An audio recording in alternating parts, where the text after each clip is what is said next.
എല്ലാവർക്കും നമസ്കാരം. നമ്മൾ ഇടയ്ക്കിടയ്ക്ക് ഇങ്ങനെ കണ്ടുകൊണ്ടിരിക്കുന്നുണ്ട് ഓരോരോ സിനിമകളൊക്കെ ആയിട്ട്. നിങ്ങൾ എങ്ങനത്തെ സിനിമകളാണ് എന്നുള്ളത് ജനമധ്യത്തിലേക്ക് എത്തിക്കുന്ന ആളുകളാണ്. വലിയ സന്തോഷം.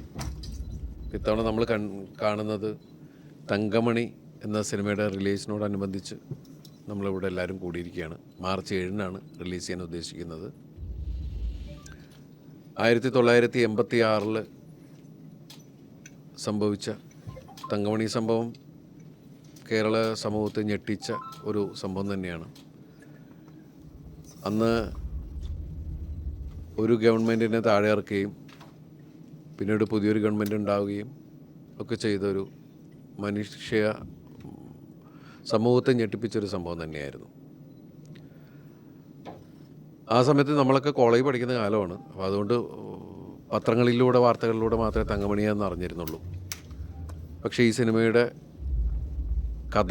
കഥാചർച്ചയും ഈ സിനിമയിലേക്ക് എത്തിയപ്പോഴാണ് തങ്കമണി എന്ന ഗ്രാമത്തിൻ്റെ വേദന കൂടുതൽ ആഴത്തിൽ മനസ്സിലായത്. ഇതൊരു റിയൽ ഇൻസിഡൻറ്റിനെ ബേസ് ചെയ്തുണ്ടാക്കിയ ഈ സിനിമ ഫിക്ഷൻ കൂടി മിക്സ് ചെയ്തിട്ടുള്ളൊരു സിനിമ തന്നെയാണ്. 2 കാലഘട്ടമുണ്ട്. 2 കാലഘട്ടത്തിൽ അഭിനയിച്ചിരിക്കുന്ന കലാകാരന്മാരും കലാകാരികളുമാണ് ഇവിടെ ഇരിക്കുന്നത്. ഇതിലെല്ലാവരും നിങ്ങൾക്ക് പരിചയമുണ്ട്. നമുക്ക് ഇവിടെ എടുത്തു പറയേണ്ട ഒരു വിഷയം എന്ന് പറഞ്ഞിട്ടുണ്ടെങ്കിൽ തമിഴ്, കന്നഡ, തെലുങ്കു സിനിമകളിൽ വളരെ സജീവമായ അവിടുത്തെ ഏറ്റവും വലിയ ഹീറോയിൻസിൽ ഒരാളാണ് പ്രണീത സുഭാഷ്. നമ്മുടെ ഈ സിനിമയിൽ വന്ന് വളരെ ശക്തമായിട്ടുള്ളൊരു കഥാപാത്രത്തെയാണ് പ്രണീതജി ചെയ്തിരിക്കുന്നത്. അതുപോലെ തന്നെ മലയാള സിനിമയിൽ സജീവമായിക്കൊണ്ടിരിക്കുന്ന നീതാപിള്ള ഇതിൽ മറ്റൊരു കഥാപാത്രമാണ്. ഞാൻ ഇവരെ രണ്ടുപേരെ ആദ്യം പരിചയപ്പെടുത്താം, അത് കഴിഞ്ഞിട്ട് മറ്റുള്ളവരുണ്ട്.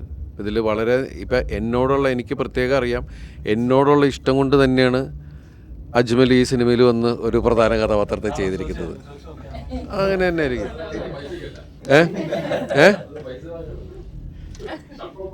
പൈസ ഒന്നും മൈൻഡ് ചെയ്യുന്നില്ല, അതൊന്നുമല്ല. വല്ലതുണ്ടോ എന്ന് ചോദിച്ചിട്ട് അല്ല, പറഞ്ഞു തീർന്നില്ല.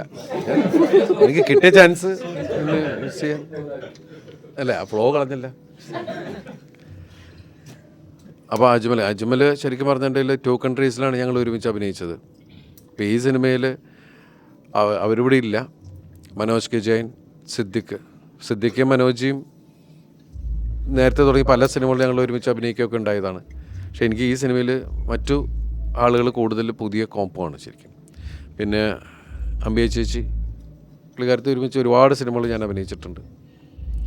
സ്മിനു ഒരുമിച്ച്, വോയിസ് ഓഫ് സത്യനാഥൻ, പിന്നെ ഇവർ ശിവകാമിയും സുദേവൊക്കെ നമുക്ക് പുതിയ ആൾക്കാരാണ്. സംവിധായകൻ എനിക്ക് പുതിയ ആളാണ്. പിന്നെ രമ്യ കോടതി സമക്ഷം ബാലം വക്കീലിൽ അഭിനയിച്ചിട്ടുണ്ട്. മാളവികയും പുതിയതാണ്. അസീസ് നമ്മൾ ആദ്യമായിട്ടാണല്ലേ. രമേശ് ചേട്ടൻ പിന്നെ voice of Sathyanathan.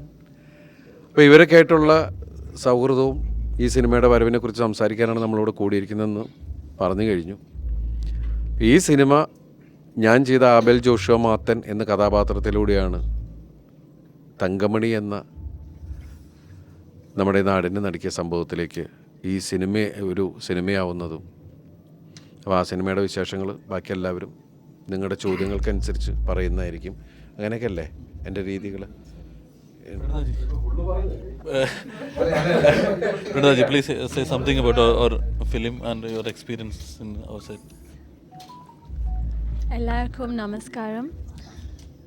Very happy to be here in the Malayalam industry and for my debut Malayalam movie where Dilip sir is starring. I think it's amazing, and the entire team, Ratish sir and producer Garu, everyone's really taken very good care of me.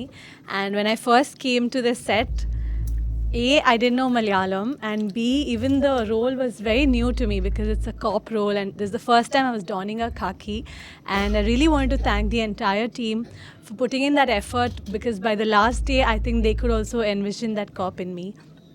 So I really enjoyed the entire experience and I'm really looking forward to the movie and I hope you all love it.